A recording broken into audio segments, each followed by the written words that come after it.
నా పేరు నిర్మలా మాథ్యూ. నేను సెయింట్ యాన్ సొసైటీ సభ్యురాలిని. మా సెయింట్ యాన్ సొసైటీ తరఫున స్కూల్స్, కాలేజెస్, హాస్పిటల్స్తో పాటు మేము ఎన్నో సాంఘిక కార్యక్రమాలు కూడా చేస్తున్నాము.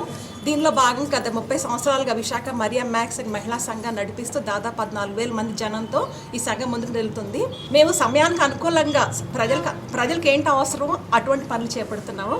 మొదట ఆర్థిక అవసరాలతో సంఘాలు స్థాపించాము. తర్వాత మా మహిళలు ఎంతో మేర్కొని వాళ్ళు ఆర్థికంగా బలపడటమే కాకుండా మాతో ఇంకా పేద మహిళలు ఉన్నారు, పేద కుటుంబాలు ఉన్నారని చెప్పి చాలా ఆర్థికంగా ఎంత సహాయం చేస్తున్నారు.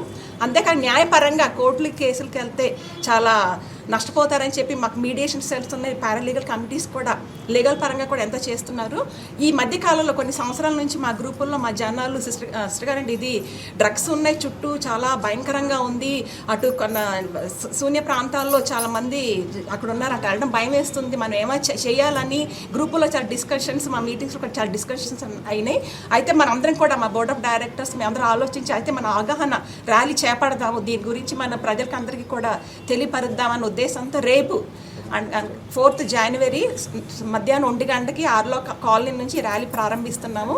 సో మా ముఖ్య ఉద్దేశం ఏంటంటే దీన్ని ప్రజల్లోకి తీసుకెళ్ళాలి, మనం అందరం కలిసి ఒక సమాజంగా దీన్ని అరికట్టాలి, సో దట్ మన జీవితాన్ని నిండుగా జీవిస్తాము.